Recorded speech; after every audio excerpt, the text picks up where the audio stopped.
The water comes up a meter in the first hour. I check my watch out of pure professional habit, like the number matters, like I'm going to write a report about it later. 6:14 a.m. The ice caps went somewhere they shouldn't have. The aquifers under half the continent ruptured at the same time. Nobody predicted both at once. Nobody predicted either one, honestly. I'm on a barge with 11 other people by day 3. By day 10, 4 of them. I don't ask what happened to the rest. You stop asking after the second time. I had a good job. Jack up rig engineer the platforms that stand on legs in the ocean and lift themselves up out of the water on hydraulic jacks so storms can't touch them. I spent 6 years designing systems that survive the sea by simply standing above it. I know more about staying dry in open water than almost anyone alive. And I'm going to drown anyway, because none of that knowledge fits in my pocket. Day 26. The barge breaks apart in a storm that isn't even the worst one I've seen this month. I go into black water that's colder than it has any right to be for a flood this size, and I think not about my mother, not about fear, not about anything a dying man is supposed to think about. I think I built machines that lift themselves above the water using nothing but buoyancy and ratchets. Why didn't I build one for people? That's the last clear thought. Then there's cold and pressure and nothing. I wake up in my own bed. Not wake up like a dream ending. Wake up like a body starting. My chest rises on its own before I tell it to. My hands are on top of the blanket, and they're the wrong hands. No salt-cracked skin, no rope burns across the knuckles. 25-year-old hands. I know because I flex them, and there's no ache in the joints. The ache I've had since I was 28 from years of gripping wet steel in the cold. I sit up. The room is my old apartment, the one I had before I transferred to the rig full-time. There's a calendar on the wall with my handwriting on it, and I don't reach for my phone to check the date. I read the calendar first. Because some engineer's instinct in me wants to verify with the dumbest, most reliable source in the room before trusting anything electronic. March. This March. 7 years and 3 months before the date I watched water take a city. I don't cry, I don't laugh either, though I understand distantly that either would be a normal response. What I do is get out of bed, walk to my desk, and start opening drawers, because if this is real, if I am actually here, now then there's a folder somewhere in this apartment that I need to find before I let myself believe anything. It takes 40 minutes. The folder is exactly where I would have put it, back when I was the kind of person who filed things instead of losing them. A slim manila envelope labeled Site Survey Anomalous Subsidence. Deep aquifer readings, marked with a project code from a consulting job I did 2 years before the world ended. I remember this file. I remember writing half of it. I remember handing it to a project lead who skimmed it for 90 seconds and said, essentially, that's not our scope, and closed it. I open it now with hands that are not shaking, which surprises me more than the fact that I'm 25 again. The numbers are there. Groundwater pressure readings from 3 sites, all flagged unusual, all dismissed as instrumentation error because nobody wanted to pay for a follow-up survey. I remember thinking at the time that the readings looked wrong in a specific way, too uniform across sites that shouldn't correlate. I remember thinking someone should look into that. I remember closing the folder myself 2 weeks later because I had 4 other projects due and this one wasn't mine to chase. I sit on the floor of my apartment holding a folder that predicts the end of the world, and the thing I feel isn't triumph. It's recognition. I read this, I understood enough to flag it, and I let it go the same as everyone else did. Nobody is coming to save anyone. There's just people who read the file and people who don't, and I was already in the first group once and it didn't matter because knowing isn't the same as building. Fine, this time I build. I don't tell anyone. That's decision number 1, and it's not really a decision, it's arithmetic. A 25-year-old rig engineer walks into a room and says the ice caps and the aquifers are going to fail in the same 7-year window, killing most of the coastline population on Earth, and the only outcome is a psychiatric hold, not funding. I spend the first 3 days doing something almost embarrassingly ordinary. I go back to work. I show up at the firm, I sit through the same meetings I sat through the first time, and I say almost nothing different, because saying something different is how people notice you. What I do instead is start a second, private ledger every patent I remember competitors filing in the next several years, every market move I recall, every geological detail from the report that's sitting in my apartment now, instead of in a drawer somewhere unread. There's a version of this where I use what I know to just disappear, cash out everything I can, buy myself a hole in a mountain, and survive alone. I actually let myself sit with that option for one evening because I'd be lying if I said it didn't cross my mind. It would be simpler. Fewer people to convince, fewer people to fail. Then I remember the barge, 11 people on it once, 4 by the end. I remember exactly what it felt like to watch the ocean take the rest of them one at a time, and not be able to do a single useful thing about it. despite 6 years of professional expertise in exactly this kind of survival. I'm not doing that again. Not the dying and not the watching other people die uselessly part either. So, not a hole in a mountain, something bigger, something that holds more than one person's cowardice. Meanwhile, 300 kilometers north, in a corner office with a view he's proud of, a project director named Beck reads a 2-page geological summary his junior engineer submitted the year before, initials it reviewed no action required, and moves it to a folder he will never open again. He has 4 other things due this week, he doesn't think about it twice. He has no reason to. Back at my desk, at midnight, I write out the actual plan, the one I'll spend the next 7 years and 3 months building toward. Not a wish list and engineering problem, broken into stages, the way I was trained to break every problem down before the ocean ever gave me a reason to think differently. Stage 1, money, not fantasy money. Not lottery numbers, not sports bets, not anything that draws the kind of attention that gets a stranger looking too closely at a 25-year-old who suddenly knows things he shouldn't. Real money, earned through real expertise, filed through real paperwork, defensible if anyone ever asks a question. I have 6 years, give or take, of professional knowledge about systems that keep structures dry and stable in open water.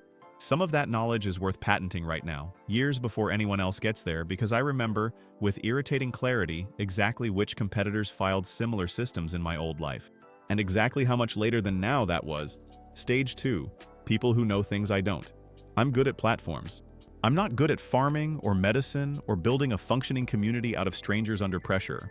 I'll need those people, and I'll need to find them before the ocean starts making my case for me. Stage 3. The structure itself. This is the part I actually understand, the part that kept me alive in theory for 6 years before it failed to keep me alive in practice. Because I never got to build the version meant for people instead of oil, I write the date at the top of the page. Then I write, underneath it, the only sentence in the whole plan that isn't a number or a specification. I am not doing this for myself. I already know what that ending looks like. I fold the page, put it in the folder with the geological survey, and go to bed as a 25-year-old man with a rig engineer's salary, a dead man's memories, and 87 months to build something the ocean has never seen before. I don't sleep well. I don't expect to, for the next 7 years. The patent office doesn't care why I'm filing. That's the first thing I confirm, and it matters more than it sounds like it should. I file under my own name, through a real law firm, for 2 things I actually understand better than almost anyone my age has a right to. An improved hydraulic jacking system for jack-up platforms, smoother load distribution across the legs, less wear on the ratchet mechanisms, and a modular desalination filter that runs on a fraction of the power the current models need. Both are things I designed in my head 100 times on the rig, in my old life, watching the existing systems fail in small, expensive ways. Both are things I remember, with the kind of clarity that should worry me, being patented by 2 different competitors, one in 4 years, one in 5 in the life I'm not living anymore. I'm not stealing anything. That's the distinction I keep coming back to when the guilt tries to surface. I'm building the same thing they would have built, just earlier, with better documentation, because I've already watched it work. The lawyer asks why a rig engineer my age is filing 2 unrelated patents in the same month. I tell him I've been thinking about water problems for years and finally had time to write it down. He doesn't need more than that. Nobody ever needs more than a plausible half-truth if you say it like it's boring. Money is slower and less dramatic than I expected it to be, which is exactly how I want it. I don't touch the market the way a man who knows the future would. No single bet large enough to be memorable. I split what little I have across 3 accounts under 2 names. I'm legally allowed to use a business account under a small consulting shell I register, and 2 personal accounts I keep separate on purpose, and I put modest, defensible amounts into 2 sectors I remember climbing hard over the next several years. Nothing that makes me rich by June. Nothing that makes anyone ask how a junior engineer got lucky 3 times in a row. I do the math on a legal pad at my kitchen table more nights than I'd like to admit. What I have. What the patents will likely bring once they clear review. What the investments will probably return if the timeline holds the way it held before. It's not a fortune. It's a foundation enough if I'm careful to buy land and start pouring concrete before year 1 is finished. Not enough for anything more than that. I write Phase 1, only at the top of the page in block letters, because I already know myself well enough to know I'll want to skip ahead. There's a version of this plan where I stop here, where I take what I'm building and disappear into it alone, a private, watertight life. Nobody else's names on the paperwork. Nobody else's mistakes to account for. I think about it seriously for exactly 1 night, sitting on my apartment floor with the folder open in front of me again. Then I think about the barge. 11 people, then 4, then me alone in black water with nobody left to watch. I didn't survive that because I was smart enough to be alone. I almost died being alone with everyone else's deaths for company. I close the folder. Whatever I build, it's not going to fit one person in it. That's not sentiment. It's the only version of this I can live with twice. I find Lee Suman 2 weeks later, mostly by accident, though I'd have gone looking eventually. She's still at the offshore engineering firm we both used to work for, in my old life technologist, not designer. The person who actually made the platforms function once people like me finish drawing them. I remember her from 3 years of shared project meetings I haven't lived through yet. I remember her asking sharper questions than anyone else in the room and getting talked over for it anyway. I meet her at a conference not by chasing her down because chasing looks desperate and desperate looks suspicious. We end up at the same table during a break, arguing, genuinely arguing, not performing about jacking system fatigue rates on aging platforms. She's better at the material than the paper she's presenting gives her credit for. I already knew that. It's still satisfying to watch her prove it to a room that isn't listening. Afterward, over coffee neither of us really wants, I tell her I'm putting together a private research group. Seismic anomaly monitoring, structural resilience testing, funded independently, no university bureaucracy slowing anything down. It's not a lie, exactly. It's a smaller, safer shape of the truth. Funded by what, she says. Not rude, just precise. It's the first thing she says that tells me she's exactly who I remember. 2 patents and some decent investments, I say. I'll show you the numbers if you're actually interested, not just polite. She looks at me for a second too long. Nobody funds seismic monitoring for fun. I don't do things for fun, I say, which is true in a way she can't understand yet. I do them because I think something's coming and I'd rather be wrong and prepared than right and not. She doesn't ask what I mean by something. She asks what the pay looks like and what the actual engineering problem is because to her the second question matters more than the first. That's exactly why I want her. She's not signing on to save the world. She's signing on because I hand her a jacking and buoyancy problem nobody's solved at scale before. And it's a better problem than anything she's working on now. I don't tell her the real reason, not yet. I tell myself that's tactical, and it is. But it's also true that I don't yet trust anyone enough to say the whole thing out loud and watch their face while I do it. 300 kilometers away, at a firm neither of us works for anymore, a review board approves funding for a hydraulic jacking redesign nearly identical to the one I filed 2 weeks ago. The lead engineer on the project pulls up the patent database out of habit, finds mine already registered, and mutters something irritated about some nobody beating them to it by a matter of days. He closes the tab and moves on to the next agenda item. He has no reason to think about it twice, and he never will. By the end of month 10, I sit down and actually total it patents cleared and licensed for a modest but real recurring fee, investments matured on schedule, the shell consulting business quietly profitable enough to explain the rest. It's not the kind of number that buys comfort. It's the kind of number that buys steel, land, and the first 6 months of a small crew's salaries, if I'm disciplined about every line of it. Suman sits across from me at my kitchen table, the same table where I did all the math alone for 10 months, going through the actual structural concept for the first time. Not the cover story, the real one.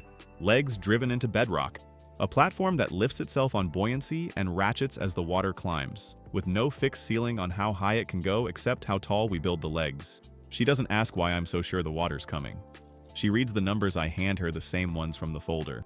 Dressed up as a hypothetical scenario, I claim I modeled myself, and after a long silence, she says the concept holds up on the engineering alone, regardless of whether the scenario ever happens. It holds up, she says, because it's not really betting on the water being wrong. It just doesn't need the water to be right in a specific amount. That's good design, she's not wrong, and she doesn't know how right she is. So you're in, I say. I'm in for the design problem, she says. Ask me again about the rest of it once I've seen the site. That's enough for now.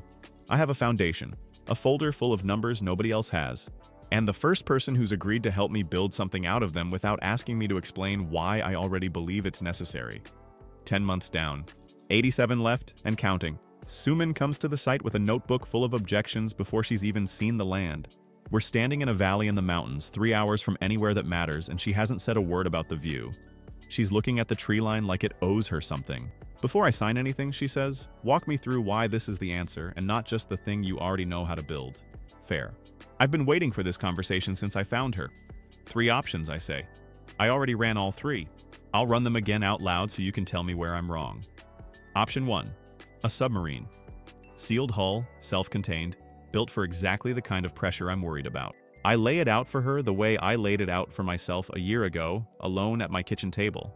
A submarine can hold pressure for months. Maybe a year, if you're generous with the design. Not years, plural, not a decade.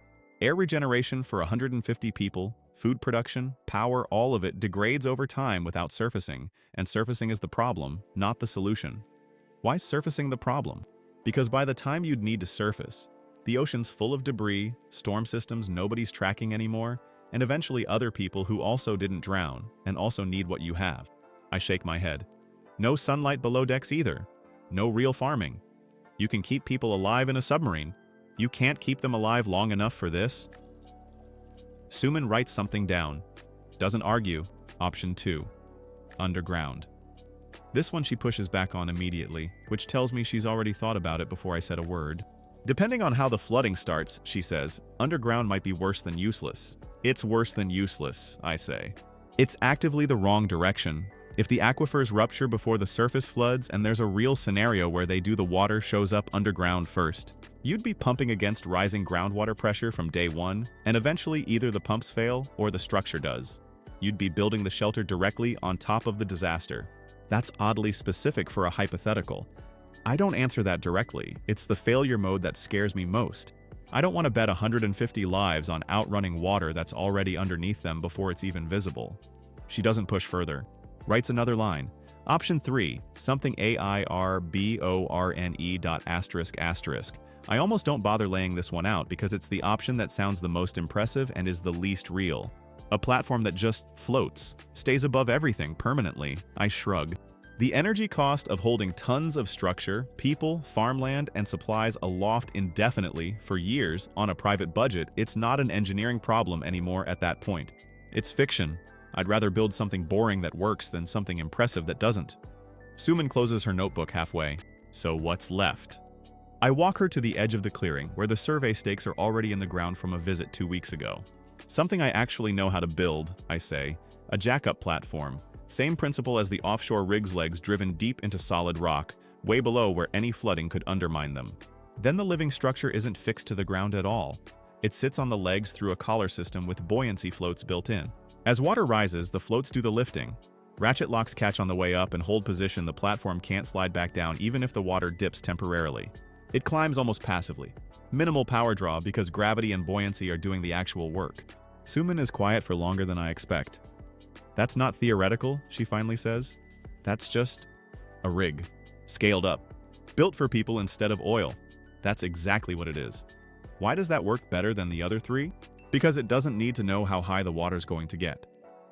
I crouch down, draw a rough line in the dirt with a stick, legs, collar, platform. A fixed shelter on a mountain has to guess the maximum flood height and hope it guessed high enough. This doesn't guess. It just keeps climbing as long as the legs are tall enough. Build in enough margin on the legs, and the platform handles whatever height the water actually reaches, whether that's less than expected or more. She stares at the line in the dirt for a while. Then she looks up at me, and for the first time since I met her again, there's something in her face that isn't just professional interest. How tall are you planning the legs? 700 meters with margin built in. I don't know the real number the water's going to hit. I don't think anyone does. I'd rather overbuild the legs than underbuild the whole plan. That's an enormous number to justify with a hypothetical. I know, I say, which is why I'm not asking you to believe the hypothetical. I'm asking whether the engineering holds up regardless. She looks back down at the dirt drawing for a long moment. It holds up, she says finally. It's good design even if the flood never comes. That's the only reason I'm still standing here. The land itself I bought 2 months ago, under the research center, cover an isolated valley far enough from any city that nobody asks questions about construction noise. Close enough to a supply road that materials can actually reach it. The paperwork calls it a seismic and structural research facility. Technically, that's not even a lie. Hiring the rest of the crew takes the better part of 2 months, and I'm careful about every name on the list. Because these are the people who'll know something's different about this project even if they never learn exactly what. Han Sok-yu comes first, a geologist and driller I find through an industry contact, quiet almost to the point of unfriendliness, but the kind of quiet that comes from paying close attention rather than having nothing to say. He walks the site once, checks the bedrock survey I already commissioned, and tells me the depth I want for the legs is achievable but expensive. I tell him expensive is fine. He looks at me like he's recalculating something about who I am, and takes the job without asking why a research facility needs foundation piles rated for a structure 8 times its stated size. Park Junho is next, a former military engineer who spent years running life support systems on long deployment installations, water reclamation, power redundancy, the unglamorous plumbing that keeps people alive when nobody's watching.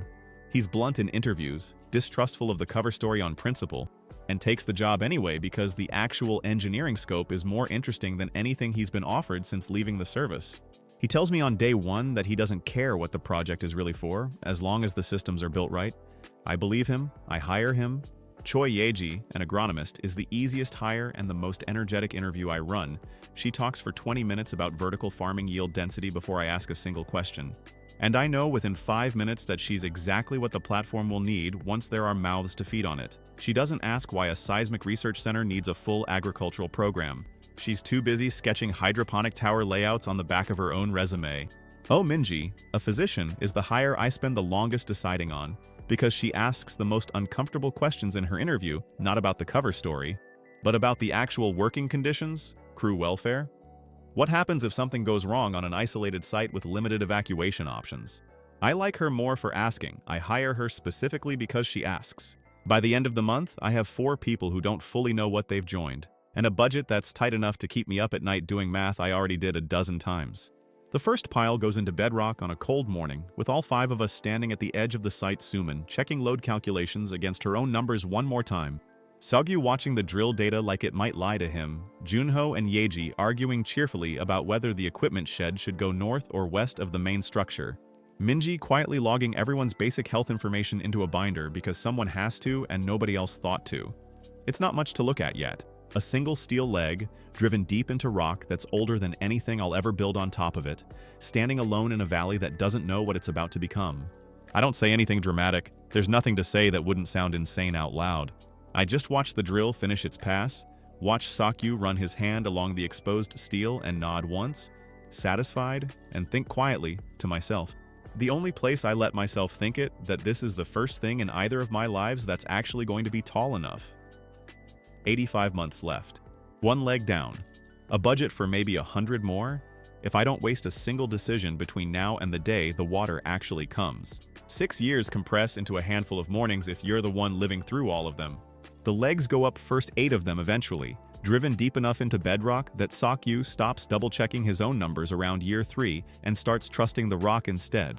The living structure climbs after, ring by ring, collar by collar, each level adding function before it adds comfort, power before decoration, water before walls that look finished. By year 4, we have 3 habitable tiers, and a 4th under construction. By year 5, 6 tiers. Hydroponic bays running at full output under Yeji's obsessive supervision, a biogas system Junho built out of stubbornness and spare parts that turns farm waste into more power than anyone expected. The desalination filters my own patent, finally doing the job I designed it for 6 years early sit dormant in their housings, waiting for an ocean that hasn't arrived yet. Solar arrays ring the upper tiers, wired to rise with the structure so they never end up underwater or under debris. 2 wind turbines.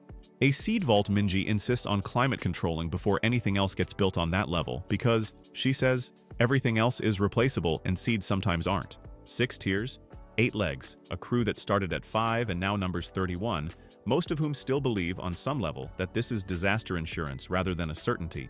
By month 81, we have retracting bridges instead of fixed stairs at every access point, watchtowers on the 2 highest completed tiers, and choke points designed so that a handful of people can hold the whole structure against a much larger force if it ever comes to that. I tell myself it won't. I build it like I know it will. 6 months before the date I've never once let myself forget, the waiting list problem stops being theoretical. It starts small, a tremor 2 provinces over that makes the news for a day, then an unusual tidal surge that makes it for 2. Nothing that would alarm anyone who hadn't read the file I keep locked in a drawer I don't open anymore because I know every number in it by heart. But it's enough. People are anxious in a way they can't quite name, and anxious people start looking for anywhere that feels solid. The valley isn't secret anymore. It was never going to stay secret once it had 31 employees and a structure that no research facility needs. Word travels through families, through supply drivers, through a nurse Minji trained who mentions the place to her own sister. By the time I sit down with Suman and Junho to actually run the numbers on capacity, we already have 43 people outside the gate who didn't come for jobs. They came because they heard there's a tower that doesn't flood. The platform holds a hard ceiling 140, once you account for farming yield, water output, and the margin Minji insists on keeping for medical contingencies. We're at 96 with crew and family. That leaves 44 slots for the rest of the world. We make the list over 3 brutal days. Skills first, anyone with a function the platform genuinely needs. Then children attached to anyone already on the list because none of us can look at a parent and explain otherwise. Then whatever's left, by the kind of arithmetic that makes Minji leave the room twice. There's a man named Yoon at the gate on the second day of that process, early 50s, a former structural inspector, competent, sober, exactly the kind of person the list should want. He's also alone. No family attached, no critical skill we don't already have covered twice over by people already inside. Shunho reads the list out loud, gets to the cutoff, and Yoon's name is 1 slot past it. I'm the one who has to tell him. I don't send Junho, even though Junho offers. If it's my ceiling, it's my conversation. There's 44 spots, I say, and 90 people asking for them today alone. I can't explain that to you in a way that makes it feel fair, because it isn't fair. I'm sorry. Yoon doesn't argue. That's the worst part. He just nods. The way a man nods when he's already run the math on his own chances and arrived at the same number I did, and walks back down the access road toward the tree line, and I stand at the gate for a long time after he's gone, doing nothing useful at all. I don't tell Suman how long I stood there. I don't think I need to. She's the one who eventually comes to find me. 2 months later, the ground moves wrong for the first time in a way nobody can explain away as a normal tremor, and I know, with a certainty that has nothing to do with instinct and everything to do with a folder I read 7 years ago, that the clock has run out. It starts at 6:14 in the morning, same as it did the first time, though nobody but me has any reason to know the number matters. The reports come in fractured and wrong for the first hour flooding in coastal cities, an unprecedented tidal event. Language that sounds like weather when it's actually geology and glaciology collapsing at the same moment, exactly the way the numbers said they would. By the time anyone official admits what's actually happening, the water is already a meter higher than it was at dawn, and climbing. I don't wait for confirmation. I've had confirmation for 7 years. Full activation, I tell Junho over the radio, and he doesn't ask what that means because we drilled this exact call 11 times over the last 2 years until it stopped feeling like theater. Bridges retract except for the 2 still needed for incoming arrivals. Towers staffed. Farming and water systems switched to emergency protocol. Every one of the 96 people already on the platform moves to their assigned role without needing to be told twice, because we made them practice until it was boring. The next 14 hours are the worst of my second life, and I've already lived through the worst of my first one. We take in the 44 we planned for by mid-afternoon, most of them already staged nearby, ready when the call came. But the roads outside the valley are full of people who weren't on any list, who heard the rumors and ran toward the one place they'd heard might not drown, and some of them make it to the gate. And the platform's capacity was never designed to bend for chaos. Juno and I take the last retractable bridge out twice more, before I order it pulled for good, once for a family of 4 we hadn't planned for, but had room to justify, once for an elderly couple who'd been walking for 6 hours. Both times I make the call myself, because I built the ceiling and I don't get to hide from what it costs. The third time, there isn't a third time. A woman reaches the base of the access road as we're retracting the bridge for the final time, water already at her knees, and she's not on any list, and there's a child with her. And the platform is already at absolute capacity with people we are legally, medically, and logistically responsible for keeping alive for years. I watch Junho's hand hesitate over the retraction lever. I watch him look at me. We're past the line, I say, and my voice comes out steadier than I feel. If we take 2 more, we've broken the water math for everyone already inside. I can't gamble 140 lives to save 2 more. He pulls the lever. The bridge comes up. The woman and the child are still visible from the tower for another 11 minutes, until the water and the distance take them out of sight. And nobody on that platform says a single word about it for the rest of the day, because there isn't a word that fixes it.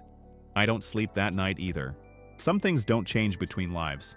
By evening, the water has risen high enough that the collar system engages for the first time outside of a test.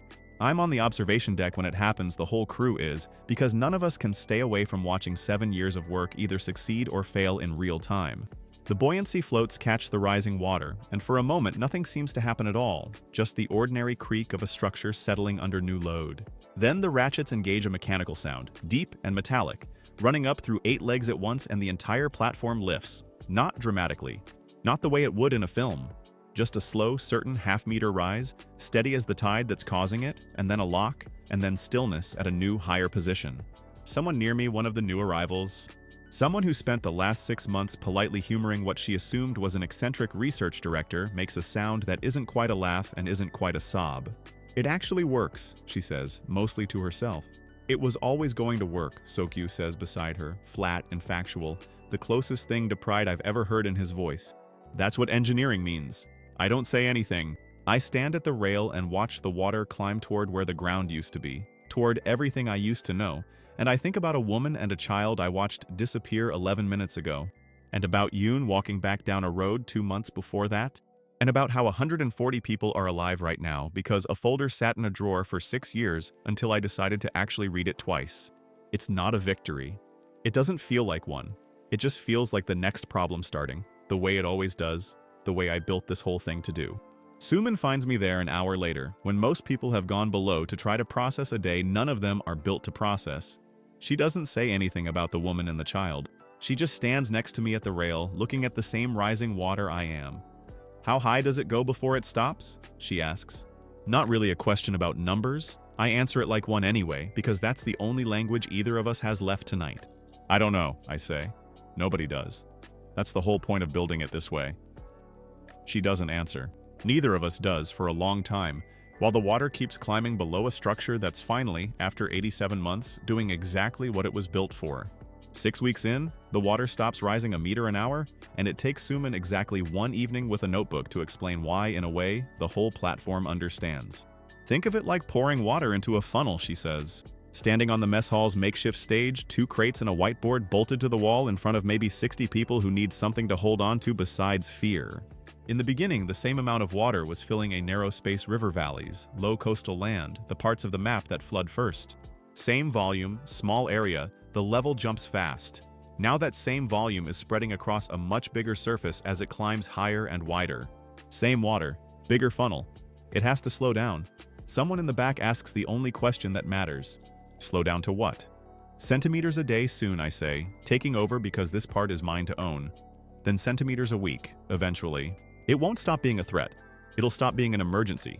That's not good news exactly. It means we're not looking at weeks anymore. We're looking at years, which means everything we built has to work for years, not survive a single event.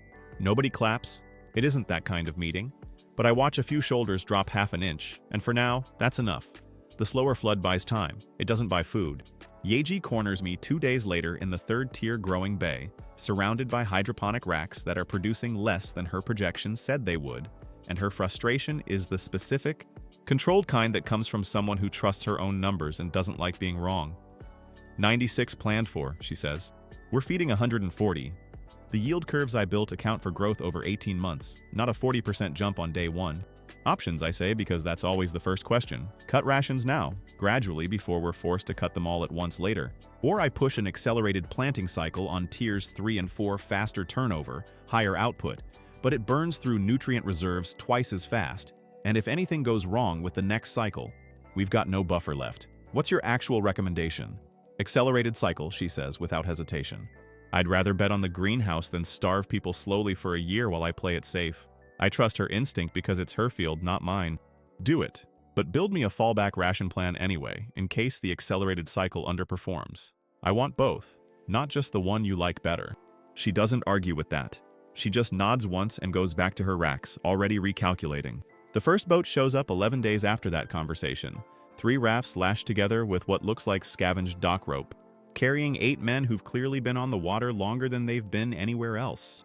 Junyo spots them from the 2nd tower before they're close enough to be a real threat, and by the time they reach shouting distance of the platform's base, every retractable bridge is already up and every tower is staffed. Their leader is a wiry, sunburned man who introduces himself as Quan Taisik, and he doesn't waste time on pleasantries. He wants food, he wants fuel. He frames it as a toll a floating tower like this, sitting pretty while everyone else is starving on the water. You can afford to share, but the tone underneath the words is closer to a threat than a request. I don't go down to talk to him. Junyo does from the tower, with a rifle he doesn't point at anyone but also doesn't bother hiding. We don't have surplus to give away, Junho calls down. You can turn around now, or you can find out the hard way that this isn't an easy target. Taisik laughs, the kind of laugh that means he doesn't believe the second half of that sentence. He gives an order, and 2 of his rafts start working toward the base of the nearest leg, where a maintenance ladder sits partially retracted but not fully out of reach for someone determined enough to climb. That's the mistake. Junho's been designing for exactly this scenario for 2 years. What happens next takes less than 10 minutes, and it isn't really a battle so much as a demonstration. The maintenance ladder Tasek's men are climbing toward is rigged to retract the moment weight settles on the bottom rungs. A failsafe Junho insisted on building even when I told him it seemed excessive at the time. 2 men end up in the water, cursing, while the ladder folds cleanly up into its housing above their reach. From the towers, Junho's people use nothing lethal pressurized water lines meant for firefighting, repurposed and aimed with more precision than Tasek's crew expected from what they assumed was a soft target. It's enough. Combined with the shock of the ladder trick and the sheer height of the structure looming over 3 flimsy rafts, Tasek's raid collapses into chaos inside of 10 minutes. He retreats, soaked, furious, short 2 men who nearly drowned before their own crew hauled them back aboard with absolutely nothing to show for it. I watched the whole thing from the observation deck with Suman beside me. Neither of us says much. There's a particular kind of quiet that follows a fight that goes exactly to plan, not celebration, just the settling recognition that the plan worked and it might not next time. That night, the argument in the mess hall is louder than the raid itself. "We should have finished them," says a man named Bayek. No relation to the project director I never actually meet in this life. Just a coincidence of a common name, one of the newer arrivals who spent 2 years surviving on open water before finding us. They know exactly where we are now. They know exactly what we've got. Next time they come back with more people, or they tell someone else about us, and we're dealing with a bigger version of tonight. "So we chase them down and take their boats and fuel," someone else adds. "We had them beat. We could have ended it." I let the room argue for a while before I step in, because I want to hear where people actually land before I decide anything. "Here's the problem with chasing them," I finally say. "We'd be burning fuel we can't easily replace, sending people off this platform into open water where our advantages disappear, against an enemy who might have friends nearby we haven't seen yet. We win defense because we control the terrain. We lose that advantage the second we go looking for a fight instead of waiting for one. And if they come back with 30 men instead of 8? Back presses. Then we'll have had time to prepare specifically for 30 men, because we didn't waste tonight's fuel and tonight's people chasing 8 of them into open water," I say. "This platform's whole design is patience. I'm not going to throw that away because we're angry. It doesn't satisfy everyone. I can see that on more than a few faces, but nobody pushes further, not tonight, and the room slowly empties back toward bunks that most people are too wired to actually sleep in. Junho finds me afterward on the observation deck, where I seem to end up most nights now, watching water that never stops climbing, just slower than it used to. For what it's worth, he says, I agree with you. Defense is the platform's whole advantage. Chasing people onto open water throws that away. But Beck's not wrong that they'll be back, he says. Guys like that don't get embarrassed and go find a hobby. They get embarrassed and go find friends. I know, I say. You built towers and retracting bridges for 8 guys on rafts, Junho says. I don't think that's the ceiling of what's coming. I don't answer that because he's right, and because some part of me, the part that spent 6 years reading structural failure reports for a living, already assumes the next threat won't be 8 men and 3 rafts. It'll be organized, it'll be patient, and it'll know, the way Tasek's crew learned tonight, exactly how tall this tower actually stands. We keep building, I say finally. That's the only answer I've got tonight. Junho nods and doesn't push further, and the two of us stand there a while longer, watching the slow water climb toward a ceiling neither of us can see yet. The complaint reaches me secondhand first, the way most real problems do, filtered through Minji before anyone's brave enough to bring it to me directly. They're calling it the Council, she says, catching me on the 3rd tier between the medbay and the growing racks. 5 of us. You, Suman, Junho, Yeji, Sokyu. Every decision that matters, rations, defense, who gets a bridge lowered for them, goes through 5 people who knew each other before any of this started. That's how it's always worked, I say. And even as I say it, I can hear how it sounds. It worked when there were 31 of us and everyone signed on knowing the terms, she says. There's 140 people on this platform now. Most of them showed up in the last 6 weeks with nothing but the clothes they had on, and they don't get a vote on anything, including decisions about their own food. I don't answer right away, because she's not wrong, and I don't like sitting with that. What are you asking for? A seat, she says. Not for me, I'm already at your table. For someone who isn't. Pick anyone. Let them sit in the next council meeting and actually speak. I bring it to the others that evening, and the room splits roughly the way I expected. Sokyu doesn't say much, which is normal for him, but when he does speak, it's practical, not political. More voices means slower decisions. Slower decisions are dangerous on a platform designed around fast responses. Junho agrees, though for a different reason. I don't trust people I haven't vetted with information about our defenses. Give someone new a council seat. You're giving them a map of every weak point we have. Yeji's less certain, caught between the practicality of the other two and something that looks more like guilt. They're not wrong that it's unfair. I just don't know if fair and safe are the same thing right now. Suman's the one who tips it, and she does it quietly, the way she tips most things. We built this platform to survive physically, she says. We didn't build it to survive as 5 people making every decision for 140. That's not a structure. That's a monarchy with good engineering. Eventually that cracks too, just slower than the legs would. I sit with that for longer than the others expect me to. 1 seat, I finally say. Observer status to start, they sit in, they speak, they don't vote yet. We watch how it goes for a month before we decide if it becomes permanent. It's not everything Minji asked for. It's more than the room wanted to give. Nobody's fully satisfied, which is usually a sign that the decision landed somewhere close to right. Sakyu finds me 2 days later at the base of leg 4, on his knees with a level and a flashlight, checking a seam in the collar assembly that I wouldn't have thought twice about walking past. "Come look at this," he says, and there's nothing dramatic in his voice, which somehow makes it worse. I crouch beside him. He points the flashlight at a joint where 2 structural plates meet, and I see it once he shows me a hairline misalignment, barely visible. The kind of thing that would mean nothing on a structure that wasn't planning to climb another 500 meters over the next several years under constantly shifting load. How bad, I ask. Not bad yet, he says. Could be nothing normal settling under the first real load cycle. Could be the start of fatigue in the weld itself. I won't know for certain without cutting it open, and I'm not doing that on a platform we're currently standing on. So, what do? Watch it. I'll mark it, measure it every month, see if the gap grows. He looks at me directly, which he doesn't do often. If it's nothing, it costs us nothing. If it's something, I'd rather catch it small than catch it when we're 300 meters higher and it's not small anymore. I nod, and neither of us says the obvious thing out loud that "not bad yet" is exactly the kind of sentence that precedes every structural failure either of us has ever studied. I ask him to keep it between the 2 of us for now, not because I want to hide it, but because 140 frightened people don't need a maybe problem in a structure they already have to trust with their lives every single day. He agrees, marks the seam with a small chalk line only he'll recognize, and goes back to his measurements like it's already just another item on a long list. That night, I find Suman on the observation deck, which has quietly become the place both of us end up when the day gets too heavy to sit with alone. Neither of us says much at first. The water below has slowed to something almost peaceful looking if you don't know what it actually represents. "You've been different since the council fight," she says eventually. "Different how? Less like you're running a checklist. More like you're actually listening to people disagree with you." She glances over. "It's not a criticism. I spent 7 years planning every version of this I could think of," I say. "I never once planned for what happens after the building's finished, and it's just people living here, disagreeing with me about food and votes instead of drowning. That's the part you didn't build for." "That's the part I didn't build for," I agree. She doesn't say anything profound in response, which I've learned is one of the things I trust about her. She doesn't reach for a bigger moment than the one that's actually happening. She just stands next to me for a while, close enough that neither of us has to fill the silence with anything, and for the first time since the water started rising, I let myself feel something closer to steady than braced. It doesn't last.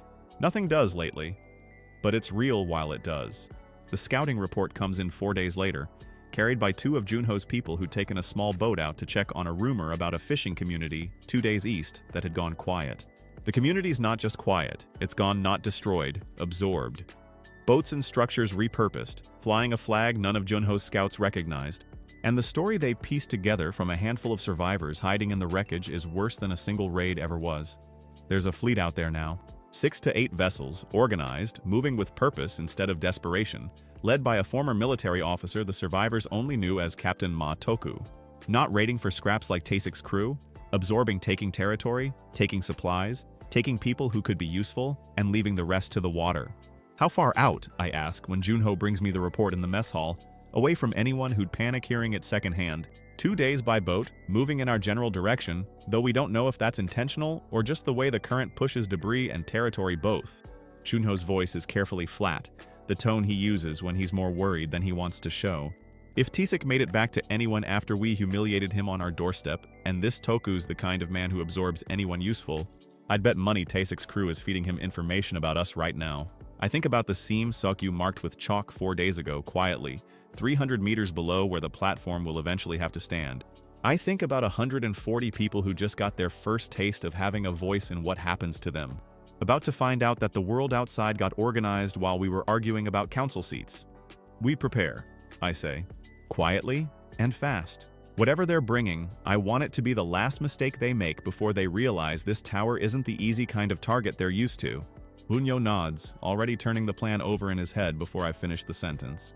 Suman, standing near the door, doesn't say anything, but I can see her doing the same math. I am a structure with a hairline crack no one outside 3 people knows about. About to face something considerably larger than 8 men on 3 rafts. For now, that's a problem I keep to myself along with the seam. There's only so much 140 people can carry at once, and I've already learned, the hard way, exactly what it costs to hand someone a piece of the truth they can't do anything about. Toku's fleet doesn't come screaming out of the water the way Tasek's rafts did. It arrives the way an inspection arrives, slow, deliberate, close enough to be seen for an hour before it's close enough to be a threat. 6 vessels, exactly as Junho's scouts reported, moving in a loose formation that isn't quite military but isn't chaos either. From the observation deck, I count them twice, then let Sokyu confirm the number with the long-range scope, because I want to be certain before I say anything to the rest of the platform. They're not attacking, Sokyu says, lowering the scope. Not yet. Look at the lead boat. A single figure stands at the bow of the largest vessel, no weapon raised, hands visible, the posture of a man who wants to be seen talking, not seen shooting. Bring us to the base, I tell Junho over the radio. Bridges stay up, towers stay armed. Nobody comes aboard without my say. Captain Matoku is younger than I expected and calmer than his reputation. He stands at the bow with a hand-cranked megaphone, close enough now that I don't need Sokyu's scope to see his face. I'm not here to burn your tower down, he calls up, voice carrying flat and clear across the water. I've done that math already. It'd cost me boats and men I can't replace, against walls I can't easily climb. I'm here to talk. Talk from there, I call back. You've got my attention. You've got something I need, Toku says. Storage, farming, fresh water that isn't rationed by the cup. My people are strong on the water, but we can't grow anything on the water, and every fishing ground within 2 days gets thinner every month. He spreads his hands, a gesture almost like an apology. I'm offering tribute, regular supply, fuel, salvage, whatever we pull off the wrecks out there in exchange for a fixed share of what you grow. Nobody has to die today. It's a reasonable offer, on the surface. That's exactly what worries me about it. And if I say no, Toku's expression doesn't change. Then we're both worse off than we needed to be. But I'd rather you say yes than find out the hard way what 6 organized boats can do that 8 rafts couldn't. I don't answer him on the water. I pull back to the platform, gather the council 5 seats now instead of the original 4, with Minji's observer, a quiet, steady woman named Han Areum, sitting in for the first time on something this heavy and lay out the offer exactly as Toku gave it. It's a threat wearing a business proposal, Junho says immediately. He's telling us he's already scouted our defenses well enough to know rafts don't work, and he's testing whether we'll fold without a fight. Or he genuinely doesn't want to lose boats and men attacking a structure this tall, Suman counters. Both things can be true. He's threatening us and he'd rather not have to follow through. Either way, I say, the second we start paying tribute, we're not a fortress anymore. We're a farm someone else taxes. That's not a door I want to open, because there's no obvious way to close it again once it's open. Ariam, the new observer, speaks for the first time, quiet but steady. What happens to the people who paddled up here 2 months ago hoping this place was safe, if it turns out safety just means a different kind of raider gets fed first? It's the right question, and it settles the room more than anything I could have said myself. We don't pay tribute, I say, but I'm not interested in a straight fight either, not against 6 organized vessels. We use what this place actually does better than anything on the water. We make the terrain the weapon, not the walls. The plan comes together over 2 days, mostly out of Sokyu's knowledge of the valley's original topography, now hidden underwater but not forgotten by the man who surveyed the bedrock himself. Half a kilometer out from the platform, there's a ridge that used to be a hillside, now submerged just below the surface at low points in the tidal cycle Suman's been tracking since the flood slowed. It's shallow enough to ground a heavy vessel and invisible enough at the current water level that nobody without our survey data would know it's there. If we can get part of his fleet to commit to that approach angle, Sogyu says, tracing the old topographic map with a finger, the tide takes care of the rest. We don't have to fight them. We just have to let the ground do what it's always done. We send a response to Toku 2 days later, not a refusal exactly a counteroffer, deliberately weak, deliberately tempting, routed through a location that funnels his approach directly across the submerged ridge if he tries to move his heavier vessels in close enough to press the point by force. I gamble that a man confident enough to offer tribute terms is also confident enough to escalate quickly if the counteroffer insults him. I'm right. Toku doesn't wait a week. He comes back in 3 days, no megaphone this time, engines forward, 3 of his 6 vessels moving fast toward the base of the platform along exactly the approach we hoped he'd choose. The lead vessel hits the ridge at full speed. The sound of a hull grinding onto stone under it carries clean across the water, followed by shouting, followed by the particular chaos of a crew realizing their captain's confidence just ran their ship aground in the middle of what was supposed to be an intimidation run. A second vessel, trying to correct too late, clips the first and takes on a hard list. The third pulls back just in time, engines screaming in reverse, and from the tower I watch Toku's calm, deliberate posture from 3 days ago completely unravel into something closer to panic as he realizes half his forward force is stuck, listing, or scrambling to avoid becoming the third casualty of a ridge nobody but us knew was there. Junho doesn't fire a single shot. He doesn't need to. The water lines from the towers do the rest, aimed at exposed crew trying to work their grounded vessel free, enough to make the effort miserable without making it lethal. Toku's remaining vessels retreat within the hour, towing what they can, abandoning what they can't. It isn't a total victory. He still has most of his fleet, still has men, still has whatever information Tasek's crew fed him about our defenses. But he leaves 2 vessels and a stretch of his own crew's confidence behind him on that ridge, and from the tower, watching him go, I know this isn't over. I just bought time, the same as I've been buying time since the day I found that folder in my old apartment. That night, the mess hall is loud in a way it hasn't been since before the flood, not celebration exactly, more like relief finding an exit it hadn't had in weeks. I don't join it for long. I find Sogyu instead, back at leg 4, flashlight in hand, checking the seam that's been sitting between us like an unspoken agreement. Any change, I ask. He measures in silence for a moment before answering. A little. Not much. Could still be settling. He looks up at me. We just took on a lot of extra load today, running defense systems at full power, structure absorbing vibration from every waterline we fired. I want to check it again in a week instead of a month. Do it, I say, quietly. He nods and goes back to his measurements, and I stand there a while longer, thinking about a ridge that saved us today because the water hadn't yet risen high enough to hide it completely, and about a seam that might eventually matter a great deal more than any single raid ever will. Somewhere out on the water, Ma Toku is doing the same math I am recalculating, licking a wound, deciding whether tonight was a lesson or just a delay. I don't know which answer he'll land on. I only know we're not the soft target he thought we were 3 days ago, and that costs us something too, even in victory. Fuel spent. A generator strained past its rated load during the fight, now flagged by Junho for repair. A structure with a seam that's watching us as closely as we're watching it. We won today. I don't let myself call it more than that. The leak isn't hard to find once Sokyu and Minji actually sit down to look for it properly. That's the part that bothers me most when they bring it to me, how simple it turns out to be, how little cleverness it took, how long it sat there in plain sight while we were busy being proud of a ridge Toku's crew ran aground on. Whoever gave Toku our defensive layout knew specifics, Sokyu says, spreading a hand-drawn timeline across the table in the small room we've started using for anything that shouldn't be discussed in the mess hall. Not guesses. The retracting ladder mechanism on leg 2, the waterline positions on towers 1 and 3. Things you'd only know if you'd stood on this platform and paid attention. So it's not Taisek's crew feeding him secondhand rumors, I say. It's someone here, Minji says. She doesn't look happy saying it, or someone who was here recently enough that it doesn't matter. They walk me through its supply runs where a specific person requested to go along despite having no listed skill that justified it, radio chatter patterns that don't match anyone's assigned schedule, a name that keeps showing up adjacent to information Toku shouldn't have had. By the time they finish, there's really only one person left standing in the center of the timeline, a man named Jang Hyun, mid-30s, one of the 44 we pulled in during the final capacity push on the day the water came. I don't confront him publicly. That's not a mercy so much as a practical decision.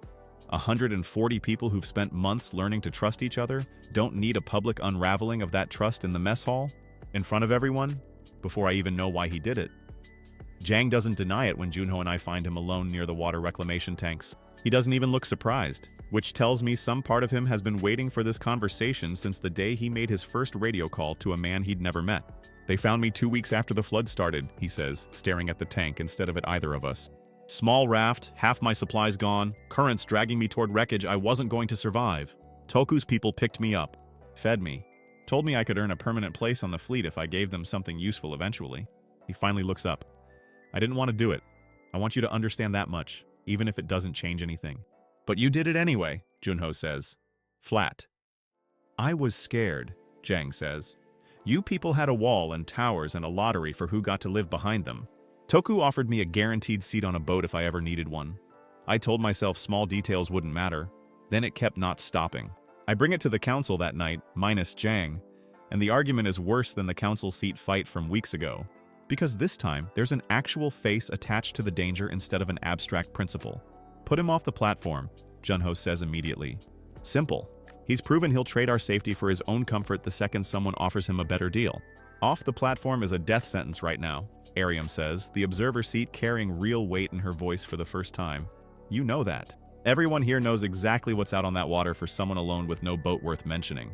Then he should have thought of that before he sold our defenses to a man who ran 3 boats aground trying to use them, Junho snaps back. Suman, quieter, cuts through the shouting the way she usually does. Exiling him doesn't undo what he already gave away. Toku already has the information. The only question left is what kind of platform we want to be going forward, one that answers fear with permanent punishment, or one that finds out whether fear can be turned back the other direction.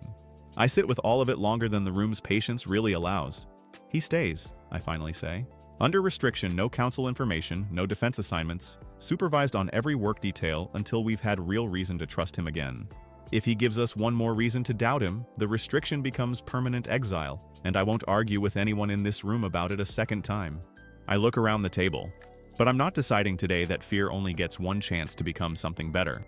I don't think I get to hold that standard for him if I don't hold it for myself. Junho doesn't like it. He says so, plainly, before the meeting ends.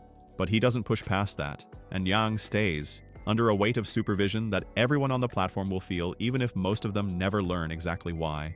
3 days later, the platform stops for the first time since the water came. Not for work, not for defense, but to grieve. It's Minji's idea, brought to the council without much debate, a formal remembrance for everyone lost on the day the water rose, named and unnamed both. The woman and the child at the base of the access road. Yoon, walking back down toward the tree line with a nod instead of an argument. Names from before the flood that families on the platform still carry with them every day without anywhere to put that weight down. We gather on the widest section of the 3rd tier at dusk, all 140 of us, which is the first time I've ever seen the entire platform population in one place without an emergency forcing it. Minji reads a short list of names, not everyone, because not everyone's names were known to write down, but enough. Enough that the silence after each one means something. I don't speak. This isn't a moment that needs an engineer's voice attached to it. I stand near the back with Suman, and when Minji finishes the list and says nothing more, letting the quiet do the work instead of a speech, I watch people who've spent months being strong for each other finally allow themselves to not be, for just a few minutes, in a way the platform's schedule has never once made room for until tonight. Suman's hand finds mine at some point during the silence. Neither of us says anything about it. It isn't that kind of gesture. We don't do this enough, she says quietly, once the crowd starts drifting back toward the lower tiers. We don't have time to, I say, which is true, and also, I realize as I say it, not a good enough excuse anymore. Make time, she says. Even 140 people who are alive because of you still need somewhere to put the ones who aren't. I don't argue with her. I don't have an argument that holds up against that. Junyo finds me afterward back on maintenance duty even on a night meant for grief because the platform doesn't stop needing repair just because people needed to stop and mourn. Generators fixed, he says. Took the crew 3 days longer than it should have, but it's fully back online. He hesitates, unusual for him. For what it's worth, I still think you were too soft on Yang. But I watched him carry water buckets up 2 flights today without being asked, working harder than half the people who never betrayed anyone. Maybe that means something. Maybe it means nothing yet. Ask me again in a month, I say. I will, Junho says, and for once there's something almost like a smile in it before he turns back toward the generator housing to run his final checks for the night.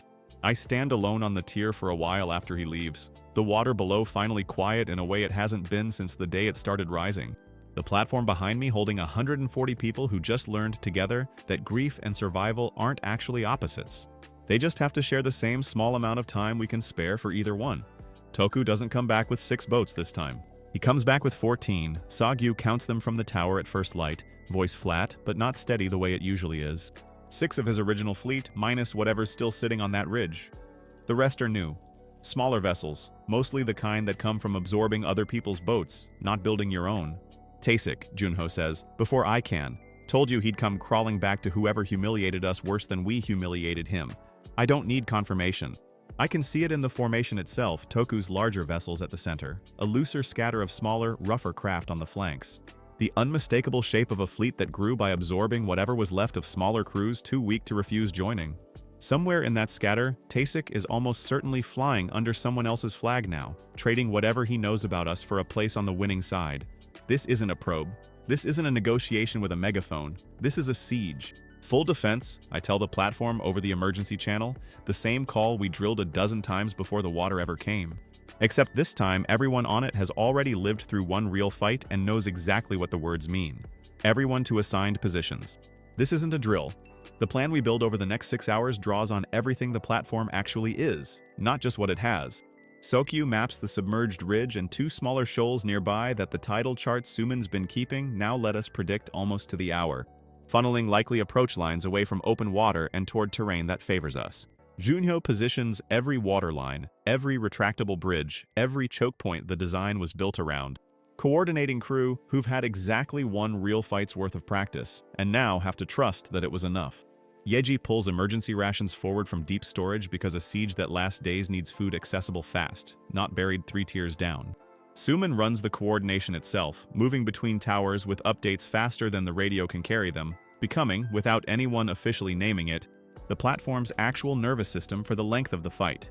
I hold the center, watching all of it at once, making the calls nobody else has the full picture to make. The siege lasts 3 days. Toku is smarter this time. He doesn't send his fleet straight at the ridge that broke his confidence 3 weeks ago. He probes first, small boats testing depths in daylight, mapping around our terrain the same way we mapped it to use against him. By the second day, he's found a workable approach that avoids the worst of the shoals, and his larger vessels start closing in earnest. We hold. Barely, in places.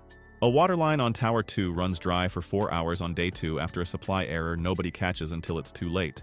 And for those 4 hours, that section of the platform's perimeter is thinner than any of us are comfortable with. Junyo patches it with 3 armed volunteers and sheer nerve until the line's back online.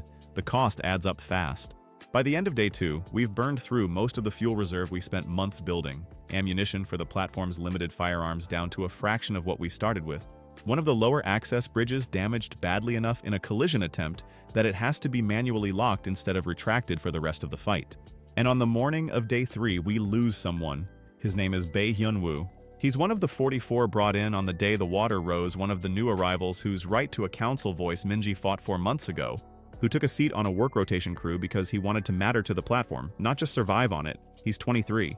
He spent the siege on Tower 3's waterline crew, and on the 3rd morning, when one of Toku's smaller vessels gets close enough to attempt a direct boarding at a weak point in the perimeter, Hyunwoo is one of 3 people who hold that line long enough for reinforcements to arrive. He doesn't survive holding it. Neither does the man who kills him, which is the only mercy in it. Junho's reinforcement arrives in time to stop the boarding attempt entirely, but not in time to save the man who bought them the minutes they needed. I don't learn until later that the person who reaches Hyunwoo first, after the fighting on that section stops, is Ariam the Observer, the quiet, steady voice who fought for exactly this kind of person to have a seat at the table months ago. I don't ask her what that moment was like. Some things don't need to be asked about to be understood. We don't stop the siege to grieve. We can't, not yet. But something in the platform's collective posture shifts after Hyunwoo dies. A fight that's been mostly abstract, mostly about terrain and tactics, becomes, for everyone, exactly as personal as it's been for me since the day the water first started rising. The end comes on the evening of the 3rd day, and it comes because Sokyu understands this structure better than anyone alive, including me. Toku, frustrated by 2 failed approaches and a fleet bleeding fuel and men, commits to a direct assault on the platform's base itself, a full boarding attempt at the primary access point. Using his largest remaining vessels in a coordinated push, meant to overwhelm the choke point through sheer numbers. It's exactly what Sokyu has been quietly preparing for since the siege began. The primary access bridge, damaged and manually locked 2 days earlier, isn't actually broken the way it appears. Sokyu rigged it himself. In secret, over 6 hours, nobody else had time to notice a temporary support structure built to look like emergency stabilization, actually engineered to fail catastrophically under exactly the kind of concentrated weight a mass boarding attempt would put on it. Toku's assault force commits fully. 30 men, maybe more, crossing at once, confident the bridge is simply damaged rather than baited. It collapses under them precisely the way Sokyu designed it to. I watch it from the tower, and even knowing it was coming, even trusting Sokyu's math completely, the sound of it is something I don't expect to stop hearing in my head for a long time. Metal tearing. Water. Shouting that turns to something worse than shouting.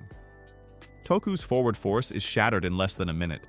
What's left of his fleet, watching their strongest assault collapse into the water beneath a structure they'd started to believe was actually beatable, breaks formation entirely. Smaller vessels, Tay-6 people among them, I'd bet everything I have turn and run without waiting for orders. Toku's own flagship, exposed and undefended after committing its boarding force, becomes an easy target for the waterlines and the last of our ammunition. And by the time the sun sets on the third day, Toku's fleet is a scattered, broken thing limping away from a tower that just proved, decisively, it isn't prey. Toku doesn't survive the collapse. His body is never recovered, but nobody who watched that bridge give way beneath his forward force believes he walked away from it. The platform doesn't celebrate. Not really. Not with Hyunwoo's body already wrapped and waiting for the kind of ceremony we didn't have time for during the fight. Not with fuel reserves gutted, ammunition nearly gone, one bridge deliberately sacrificed and needing full rebuild, a generator strained past safe limits for the second time in 2 months. Suman finds the final tally that night, reading it out to the council in a voice stripped of any triumph. We're down to 11% of our ammunition reserve. Fuel's critical enough for essential systems, nothing for another sustained defense like this one. The access bridge is a total loss, not a repair. And we lost one of our own today, in a way that's going to leave a mark on this platform whether we talk about it or not. I sit with the numbers for a long moment before I speak. We rebuild the bridge first, I say. Ammunition and fuel second, Junho. Work with Sokyu on what we can manufacture or scavenge rather than what we have to hope for. And Hyunwoo gets a real ceremony, properly, not squeezed into whatever time's left over after the repairs. Nobody argues with the order of it. Nobody has the energy left to. Later, alone on the observation deck, I watch the water where Toku's flagship went down, already smoothing over as if nothing happened there at all. Word will travel, the way it always does out here, carried by whatever's left of Toku's scattered fleet, by survivors who fled rather than fight, by anyone who watches a legendary captain's assault collapse under a tower that was supposed to be an easy tribute payer. By tomorrow, or the week after, this platform stops being a soft target rumor spreads about. It becomes something else entirely, the place that broke Toku's fleet in 3 days and didn't even need to leave its own foundation to do it. I don't feel triumphant standing here. I feel exactly what I felt the night the platform first lifted off its resting position, the recognition that surviving one threat only clears the ground for whatever comes to replace it. And that the bigger this tower's reputation grows, the more attention it's going to draw from things far larger than a single captain with 6 boats and an inferiority complex about tribute payments. Suman joins me eventually, the way she always does when the day's been too heavy to carry alone. Neither of us says much. There isn't much left to say that the numbers Suman read out earlier haven't already covered. We won, she finally says, testing the word like she's not sure it fits. We survived, I say. I'm not sure those are the same thing tonight. She doesn't argue with that either. We stand there together, watching water that's finally still, on a platform that just became something new to everyone watching from the outside, and something quieter and heavier to everyone standing on it. Word travels faster than any boat we have. 2 weeks after the siege, the first outsiders arrive not with weapons but with open hands, a small raft carrying 5 people from a fishing collective further south, asking carefully whether the platform that broke Toku's fleet might be willing to take on new members or at minimum trade. They're not the last. Over the following month, we get 3 more approaches like it, small communities, some barely a dozen people, all of them having heard some version of the same story. A tower stood against an organized fleet and won, decisively, without losing the structure itself. In a world where organized violence has mostly meant absorption or destruction, a fortress that simply holds is worth more than gold to anyone still trying to survive on open water. I sit with Suman and the council going through the requests, and it becomes clear within the first meeting that this is a different kind of problem than anything we've faced. Toku's fleet was a threat we could defend against with walls and towers. This is something walls can't solve at all. We don't have the capacity to absorb 5 more communities, Yeji says, running numbers on a tablet that survived through 3 tiers of retrofits at this point. Even trade agreements strain the farming output. If we're not careful, I can grow more, but not overnight, and not without risking the same yield problems we had in the first month. There's also the question of what happens to our defenses if we become the center of a regional alliance instead of a single fortress, Junho adds. Every new agreement is a new group of people who know roughly where we are and roughly what we've got. Toku found that information through one informant. I don't love our odds if we've got 5 separate communities who could each produce 1. And if we say no to all of them, Arium says, quieter, we become the tower that beat Toku and then close the gate on everyone else who needed exactly what we have. That reputation cuts both ways too. I let the argument run longer than usual because there isn't a clean answer here the way there was with Toku. Toku was a fight. This is a different kind of problem, the kind where being strong enough to be safe also makes you valuable enough to be a target for anyone who'd rather take what you have than ask for a share of it. We land eventually on something narrower than full alliance and less isolated than total refusal trade agreements only, with the two most stable of the 4 communities that reached out. Structured carefully enough that neither side knows more about the other's defenses than necessary. It's not a solution. It's a compromise built to buy time, the same way almost everything we've built has been. Sogyu's seam gets worse before the meetings are even finished. He brings it to me privately again, 2 days after the siege ends, this time with numbers instead of a chalk mark. The gap's grown almost as much in 3 weeks as it did in the 6 months before the siege. The load from the fight water lines running at full power, the deliberate collapse I rigged on the access bridge, even just the vibration from 3 days of sustained combat, it accelerated something that was already moving. How long before it's a real problem? I don't know, he says, and I can hear how much he hates saying it. Could be a year. Could be less if we take another hit like the siege before it's addressed properly. I want to schedule a full structural reinforcement on that joint, not just monitoring. Do it, I say. Whatever resources you need, you get priority over almost everything else. He nods, already turning toward the practical logistics of scheduling repair crews around the platform's ongoing recovery from the siege, and I file the number away in the same part of my mind where I've been keeping every quiet, unresolved risk since the day the water first rose. The scouting report about the fleet comes almost by accident. A trader from one of the 2 communities we've agreed terms with mentions it in passing during a supply exchange. The way people mention weather, not realizing what he's actually describing. You want to watch yourselves with the big convoy east of here, he says to Junho, who's overseeing the exchange. Man named Yu Guangseok runs it. Used to be a merchant ship captain, they say, caught out at sea when everything went under, had a full crew and a hold full of cargo already. Didn't waste time, just started picking up anyone useful and anyone weak enough to fold into his operation. How big? Junho asks, keeping his voice casual in a way I recognize from months of watching him extract information without alarming the person giving it. 20 ships, maybe more by now. Nobody's counted exact. He doesn't raid loud like the crews you people already dealt with. The trader shrugs, oblivious to how much weight that sentence carries. He just shows up, offers protection, and pretty soon the community's flying his colors and answering to his people instead of themselves. Some places joined willing. Some places didn't have much say in it by the time he was done talking. Junho brings the report to me within the hour, and I feel something settle in my chest that isn't quite fear and isn't quite recognition, something closer to the specific dread of watching a pattern complete itself. 20 ships, I repeat. At minimum, Junho says, built the same way Toku's was, except slower and apparently smarter. Toku absorbed a few crews and got impatient.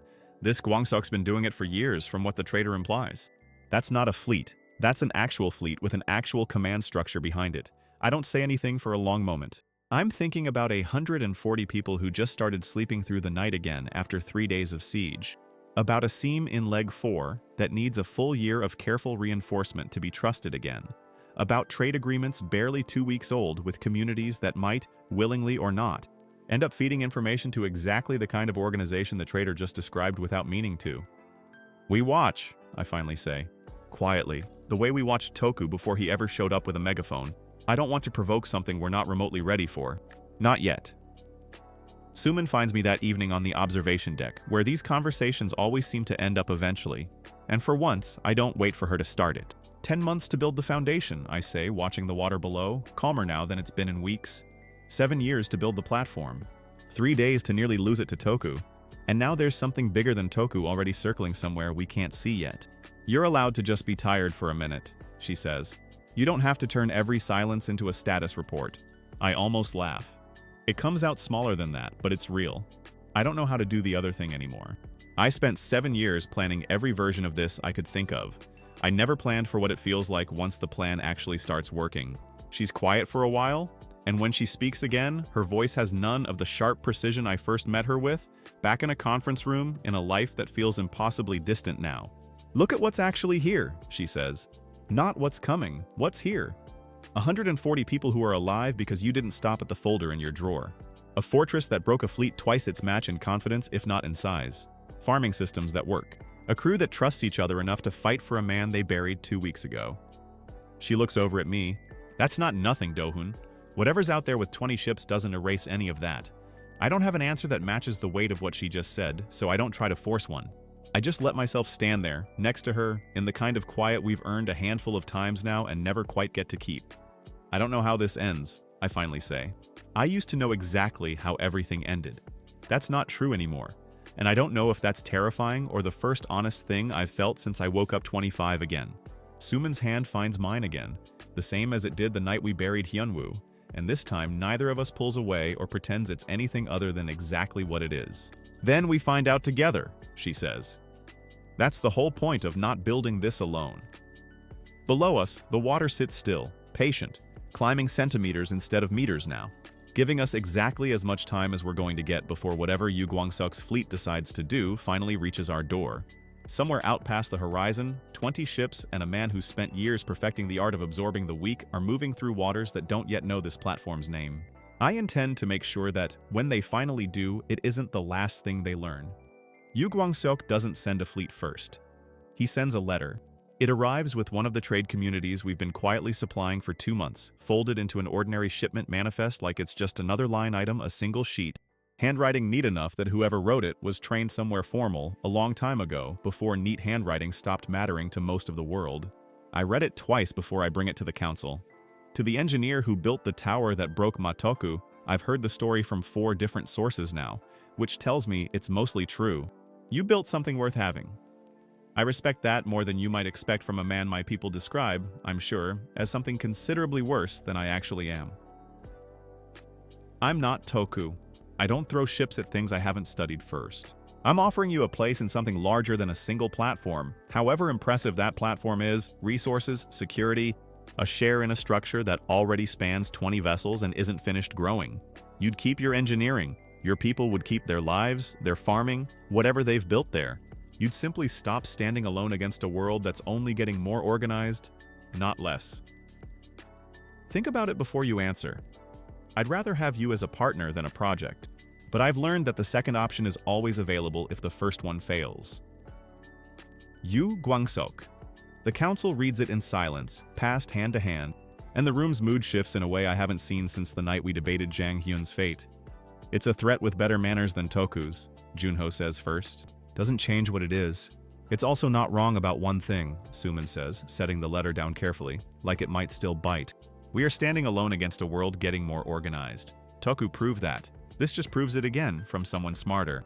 So we say yes? Ariam asks, and there's no judgment in the question, just genuine uncertainty, which somehow makes it land harder than if she'd sounded scandalized. We don't know what partner actually means to a man who's spent years absorbing communities that didn't have much say in it, according to the trader who first mentioned him, I say. I'm not handing over 140 lives on the strength of a well-written letter. Nobody's saying hand it over, Yeji cuts in, unusually sharp for her. But we just survived a 3-day siege that cost us a person, a bridge, and most of our reserves. If this Guangseok has 20 ships and doesn't need to throw them at us recklessly the way Toku did, maybe buying time with a conversation isn't the worst option on the table. The room splits roughly down that line, and it takes longer than any council meeting we've held to actually reach a decision. In the end, I make the call the way I've made most of the hardest ones, not because the room fully agrees, but because someone has to own it. We refuse, I say, politely, clearly, with no door left open for a second offer. I don't think partnership survives contact with a man who's absorbed this many communities already. I'd rather refuse from a position of strength now than negotiate from a position of weakness after he's had time to study us the way he studied Toku's mistakes. Junyo nods immediately. Suman, after a long moment, nods too, though I can see the calculation still running behind her eyes. Yeji doesn't argue further, but she doesn't look fully convinced either, and I file that away because a council that disagrees quietly is still a council carrying doubt into whatever comes next. The reply I send back is short. We've built what we have on our own terms. We intend to keep it that way. No offense intended by the refusal, and none taken, I hope, by its bluntness. I don't expect a war to start the next morning, and it doesn't. What starts instead is quieter, and in some ways, harder to defend against. Jang Hyun comes to me himself, 4 days after the refusal is sent, which is the detail that ends up mattering most. Someone approached me, he says, standing in the doorway of the small council room instead of sitting, like he doesn't trust himself to stay if he gets too comfortable. During the last trade exchange, Didn't give a name. Said Gwangsuk's people know exactly what I did for Toku and they're offering the same deal information. In exchange for a guaranteed place if the platform doesn't want to be difficult about accepting the partnership. I don't say anything at first because I'm trying to work out whether this is the moment I made a mistake giving him a second chance, or the moment that proves I didn't. What did you tell them? I finally ask. Nothing, Jung says. I told them nothing, and then I came here, because the last time I did this I told myself it didn't matter, small details wouldn't add up to anything, and I watched a man die on a bridge that Sokyu had to sacrifice partly because of information I gave away. His voice doesn't waver, which is somehow more convincing than if it had. I'm not doing that again. I don't expect that to erase what I already did. I just needed you to hear it from me before you heard it from someone else and assume the worst. Juno, standing near the door, doesn't say anything. But I can see him recalculating something in real time, the same restrained skepticism he's carried about Yang since the day we found out about the first betrayal. Running up against the plain fact of a man who walked in and told the truth before anyone forced it out of him. Thank you for telling me, I say, and I mean it. You're staying on restriction. That doesn't change today. But this is exactly the kind of thing that eventually changes it. Jang nods and leaves without asking for anything more than what I already gave him, and Junho waits until the door closes before he speaks. I still don't fully trust him, he says, but I trust that more than I expected to. So do I say. Sogyu's reinforcement work on the seam runs into its own crisis 2 days later, unrelated to Gwangsuk entirely, and somehow that makes it worse, a reminder that the platform doesn't get to face one threat at a time just because that would be more convenient. The load's worse than my models predicted, he tells me, standing at the base of leg 4 with a diagnostic panel Junho helped him rig from salvaged parts.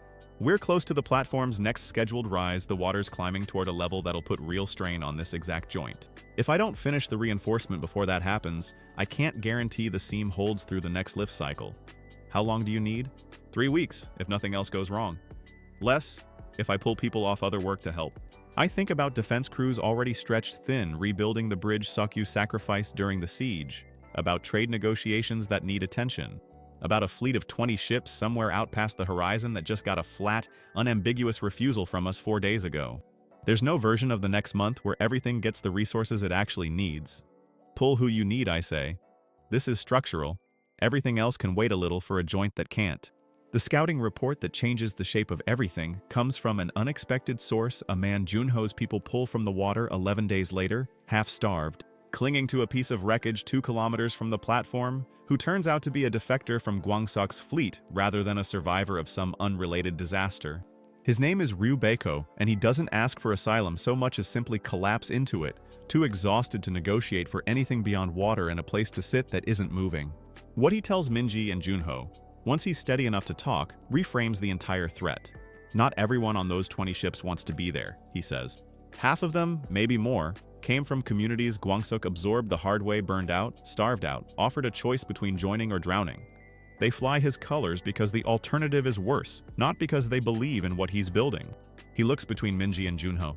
Exhaustion and something like desperate hope both fighting for space on his face. I got out because I couldn't do it anymore. I don't know how many others feel the same, but I don't think that fleet is as unified as it looks from the outside.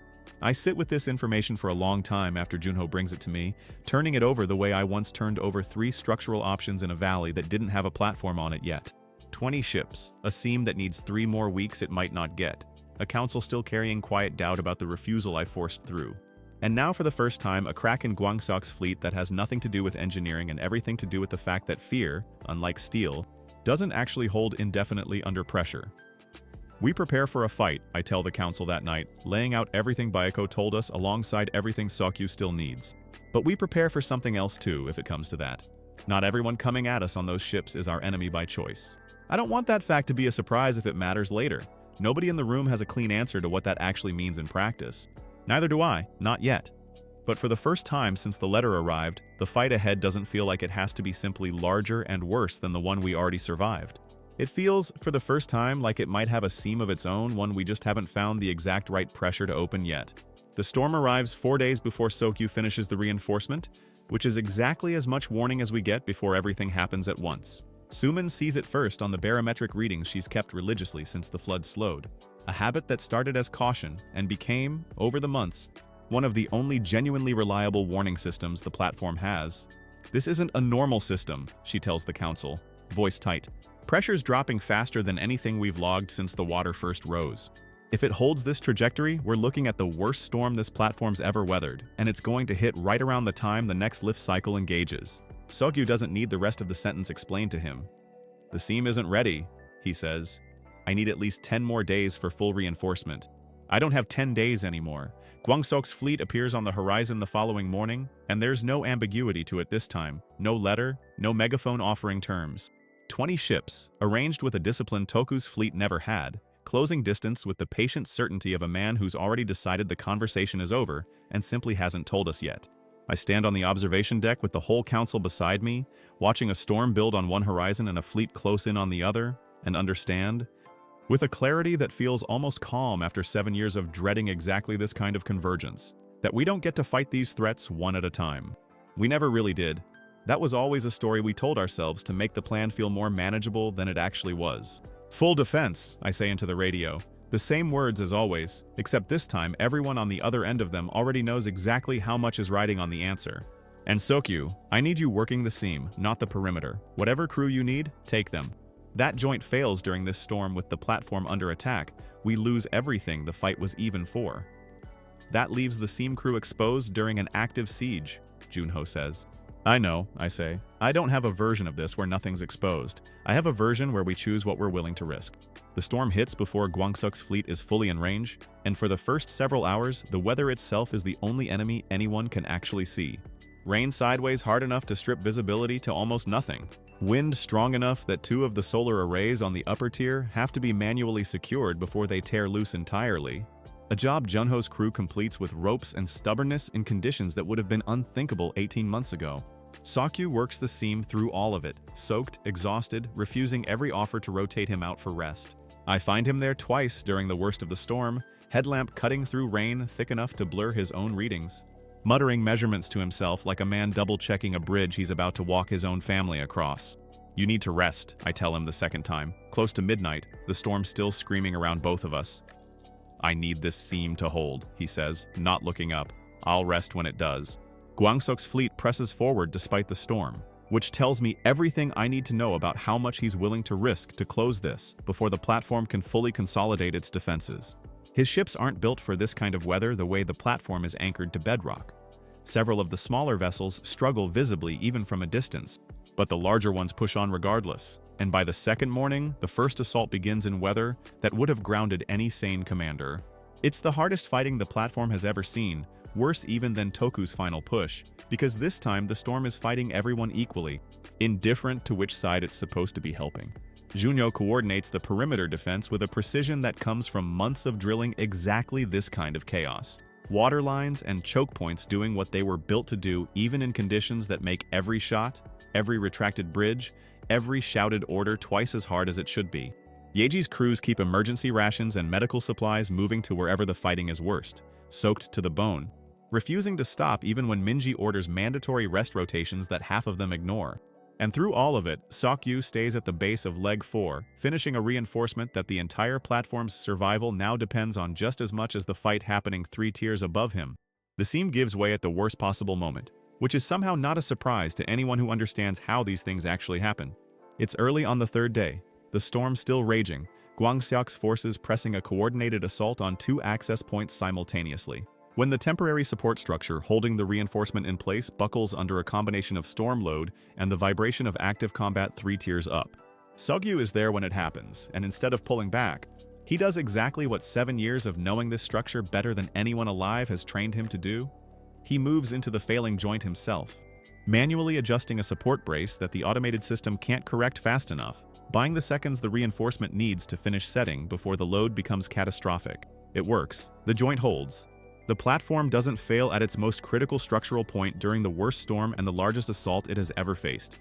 Sokyu doesn't walk away from it. The temporary structure collapses around him in the same instant the permanent reinforcement locks into place, a piece of falling support catching him before Junho's emergency crew already racing toward the sound of failing metal can reach him in time. By the time they pull him clear, there's nothing left for Minji to do beyond confirming what everyone standing there already knows. I'm not there when it happens. I'm 3 tiers up, coordinating the defense against the coordinated assault, and I don't learn until 20 minutes later, in the middle of directing a counter-push against Gwangsok's forward line, That the platform I've spent 7 years building just cost the life of the one person who understood it better than I do. I don't have time to feel it yet. That's the cruelest part. I have a battle still happening around me, and grief has to wait its turn, the same way it waited on the night of the memorial, the same way it's waited every single time since the water first rose. The battle turns in our favor not because of a single trick, the way it did against Toku, but because of two things converging at once. The first is engineering with the seam finally, catastrophically, permanently reinforced by the sacrifice that just secured it. I make the call Sogyu, and I discussed weeks ago as a worst-case contingency. A controlled release of ballast and buoyancy sections on the platform's lower collar system. Time to the storm surge already battering Gwangsok's forward vessels. It's not a weapon in any traditional sense.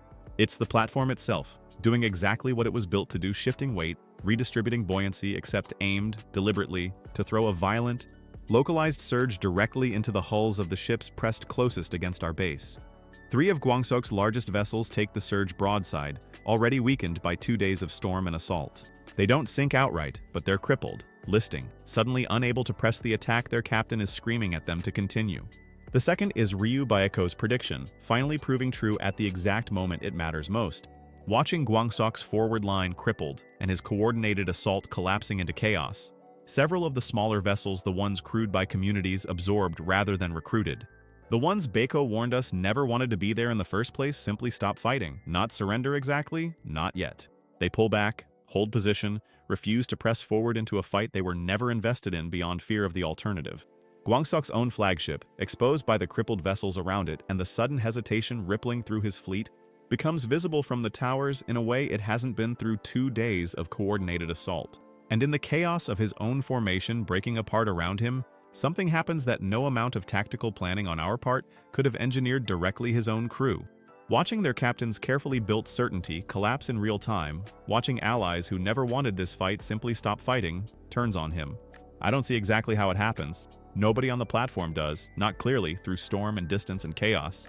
What we see, an hour later, is Gwangsok's flagship dead in the water, no longer flying his colors, a different, uncertain signal raised in their place, something closer to surrender than victory, sent by people who are no longer answering to the man who built that fleet through years of fear. The storm breaks before dawn on the 4th day, and with it, so does the fight. What's left of Gwangsok's fleet doesn't retreat in the organized way Toku's did weeks ago. It simply comes apart, some vessels fleeing outright, others drifting into an uneasy stillness, waiting to see what happens next, uncertain whether they're prisoners, refugees, or something in between. Baeko, standing on the observation deck beside Junho when the flagship's colors finally come down for good, doesn't celebrate. He just watches, quiet, like a man who spent years hoping for exactly this outcome and doesn't quite know how to feel now that it's arrived. I learn later from the survivors we eventually bring aboard for questioning and, in several cases, for shelter, that Gwangsok didn't die by our hand at all. He died by the hands of the very crew he built his entire fleet on, subjugating men and women who watched their captain's certainty collapse under a storm and a tower he underestimated and decided. In the chaos of that collapse, that fear had held them long enough. I feel nothing like triumph when I hear it. I think of a man who spent years doing exactly what Toku did, more slowly and more thoroughly, and I think that whatever ending he got, it was probably the only one that ever made sense for someone who built his entire power on other people's fear. We hold a ceremony for Sogyu 3 days later, once the platform is stable enough to stop and actually grieve the way it couldn't during the fight itself. I stand at the base of leg 4, the same joint he spent his final weeks fighting to save, and I don't have an engineer's language for what I want to say, even though he was the one person on this platform who would have understood it best if I'd found the words. He read this structure like it was alive, I finally say, to a crowd that includes Minji, Junho, Yeji, Sumin, Ariam, Jang Hyun standing quietly near the back without asking for a place closer to the front, by Echo beside him, and 130 others who are only breathing right now because of a joint one man refused to let fail. He never trusted anything he hadn't measured himself. He was right almost every single time. He was right this time too right that the seam would hold if someone was willing to stay with it long enough to make sure. I don't say anything about sacrifice or heroism or the kind of language that would have made him visibly uncomfortable if he were standing here to hear it. I just say his name and let the silence after it mean what it means, the way Minji taught the whole platform to do months ago. On a night we grieved for people we lost before the platform had a name worth knowing. That night, the water finally stops climbing. Sumin brings me the reading herself on the observation deck. in the kind of quiet that only exists after a storm has completely passed. 499 meters, she says. It's holding steady, hasn't moved in 6 hours. 1 meter short of the margin I built into the legs 7 years ago, in a valley that didn't have a platform on it yet. Based on numbers from a folder nobody but me had ever bothered to finish reading. I don't say anything for a long time. I think about Hyunwoo and Sokyu, and a woman and a child I watched disappear from a tower 11 minutes after I made the hardest call of my life. I think about Jang Hyun standing quietly at the back of a memorial instead of asking for forgiveness he hasn't fully earned yet, and about Baeko, still not sure whether he's a survivor or a defector or something the platform hasn't found a word for. I think about the fact that I'm still standing here to think about any of it at all, which was never guaranteed, not in this life or the one before it. We made it, Suman says, quiet, careful, like she's testing whether the sentence is allowed yet. We're still here, I say, which is the only version of that sentence I trust myself to say out loud tonight. Below us, the water sits still for the first time in years, patient, dark, holding at 499 meters like it's simply run out of places left to climb. The water starts going down 11 days after it stops climbing. Nobody announces it. Suman simply comes to breakfast one morning with her readings from the night before and sets them on the table without a word. And the whole crew, the ones who've learned to read her face before her numbers, understands before she says it out loud. 496 meters, she says. Down 3 since yesterday? It's not a fluke. It's actually receding. I don't feel the surge of triumph I might have expected 7 years ago, imagining this exact moment from a kitchen table in an apartment that doesn't exist anymore. What I feel is quieter than that. Something closer to permission to stop bracing, even if only slightly, even if only for a morning. The descent takes months, not days. That's fitting somehow, given how slow everything else about this has been. The water rose fast and then crawled, and now it falls the same way in reverse, patient and undramatic, giving the platform time to adjust rather than forcing it to. We use the time well. Baeko, once he's steady enough and trusted enough, becomes something between a translator and a bridge, helping integrate the survivors from Gwangsok's shattered fleet who choose to stay, distinguishing patiently between the ones who fought for him out of fear and the handful who genuinely believed in what he was building. The platform absorbs almost 60 of them over those months, not without friction, not without long council arguments about vetting and trust that echo, uncomfortably, the argument we once had about Jang Hyun. But it holds. The platform's capacity, strained but never broken, makes room the way it always somehow has. Jang Hyun spends those months exactly the way he's spent every month since his confession, working harder than anyone asks him to, never pushing for the restriction to lift, letting the platform decide in its own time whether it trusts him again. By the time the water drops below 400 meters, nobody's actively watching him anymore. That, more than any formal announcement, is what tells me the restriction has quietly ended on its own.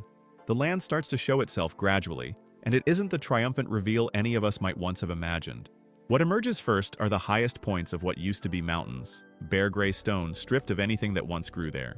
Then, as the water keeps falling, the tops of what were once buildings, a skyline none of us recognize, drowned cities that mean nothing to anyone standing on the platform except the ones who lived somewhere close enough to guess at what they're looking at.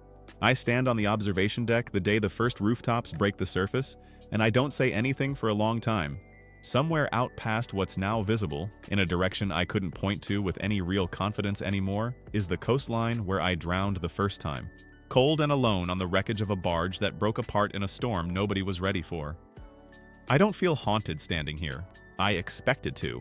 What I feel instead is something closer to distance, the specific, strange piece of a memory that's finally, genuinely in the past, rather than something I'm still racing to outrun. The platform holds its final, full council meeting on the day the water drops low enough that the ground beneath the legs is fully, permanently exposed, a wide, silt-covered plain stretching in every direction, empty and gray and utterly unlike anything any of us built for.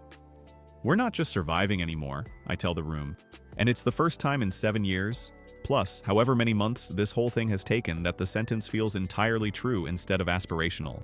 We're deciding what comes next. That's a different kind of problem than anything we've solved so far. Yeji is the first to speak, practical as always. The soil's going to need years before it's genuinely farmable. Too much salt, too much silt, no established microbial layer. But it's not nothing. I've already got test plots planned. We start now. We're not waiting on the platform's hydroponics forever. Junyo, next to her, nods. I want scouting teams on the ground within the week. We don't know what's still out there, other survivors, other structures, dangers we haven't had to think about since everything was underwater. Better to learn that on our own terms. Minji speaks last, quieter than the others. I want to set up something more than a medbay. An actual clinic, accessible to anyone out there who needs it. Not just people already living on the platform. There are going to be other survivors. Some of them are going to need help we're now in a position to give. I look around the table, Yeji already planning the first crops in ground that's never been farmed before. Junho already planning to walk into a world none of us have seen firsthand in years. Minji already planning to extend whatever safety this platform built outward instead of just inward. Ariam quietly taking notes the way she's done since her very first council meeting. Jang Hyun standing near the door the way he always does now. Present, but not presuming, Beko beside him, still learning what it means to belong somewhere instead of merely surviving in it. Sakyu isn't at the table. He hasn't been for months. But the platform beneath all of us is still standing because of a joint he refused to let fail. And in a very real sense, he's the reason there's a table left to sit at all. We descend 2 weeks later, not everyone at once, not in some grand ceremonial parade, but in the same practical, deliberate way we've done almost everything since the day the water first rose. I go down with the first group, because it feels right that I should be there when the platform's people first put their feet on solid ground that isn't a steel deck 7 years in the making. The descent itself is almost anticlimactic, a series of temporary ramps and ladders Junho's crew rigged over the past month. Nothing dramatic, just careful. Considered engineering doing exactly what it's built to do. The ground is cold and wet and smells like nothing any of us have smelled before the particular scent of silt that spent years underwater, finally exposed to open air. Nobody says much. There isn't really a speech that fits this moment. People just stand there, some of them crying without any real drama to it, some of them simply staring at the horizon like they're trying to remember what open, unbounded space actually feels like after years of towers and tiers and carefully rationed square footage. Suman stands beside me, and for a while neither of us says anything either. It's not what I pictured, she finally says. 7 years of planning for this exact moment, and I don't think either of us actually pictured it looking like this. I don't think you can picture something like this, I say. You can only build toward it and see what's actually there when you arrive. She looks over at me, and there's something in her expression I've seen building for a long time now. Ever since a rooftop bar conversation about jacking system fatigue rates in a life that feels impossibly distant. What do we do now? Not the platform, not the council, you and me. I don't have a plan for this part. That's the strange, disorienting truth of it. I've had a plan for every version of the last 7 years. Every contingency, every worst-case scenario mapped out with an engineer's precision. And for the first time since I woke up 25 years old with a dead man's memories, I genuinely don't know what happens next. I don't know, I say, and it comes out easier than I expect it to. I've never not known before. It's strange. I think I might actually be looking forward to finding out. She takes my hand, the same as she has a handful of times now, on an observation deck during a memorial, on a night I called our victory over Toku something smaller and truer instead. This time, standing on solid ground for the first time in years, it isn't a moment of shared grief or shared exhaustion. It's just two people standing at the edge of something neither of them can fully see yet, choosing to face it together instead of alone. The last thing I do before we head back up to help coordinate the rest of the platform's descent is walk a short distance from the group, alone, to where the silt gives way to slightly higher, drier ground, the closest thing to a vantage point this flat, drowned plain offers. I stand there and look out at a horizon that used to be ocean, and before that, used to be the world I grew up in, and before that, in a life I lived only once and only briefly the second time around, was the exact stretch of water where I died holding onto the wreckage of a barge, thinking about jack-up rigs and buoyancy and all the things I understood too late to save myself the first time. I'm not that man anymore. I haven't been, not really, since the moment the folder confirmed I wasn't imagining any of it. But standing here, on ground that didn't exist as ground for the better part of a decade, I let myself think about him anyway, the engineer who drowned alone, certain, in his last conscious thought, that he'd failed to build the one thing that might have saved him. He didn't fail. It just took 2 lives to prove it.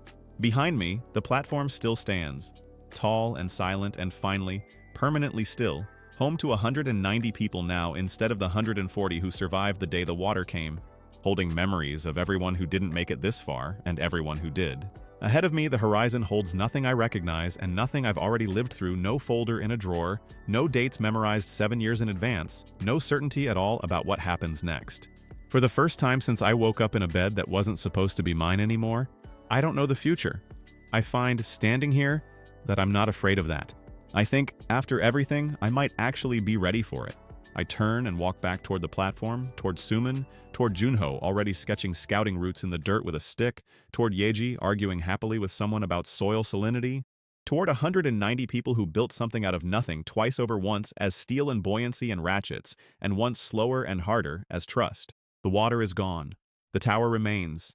And ahead of all of us, for the first time in either of my lives, there's simply a future nobody has written yet.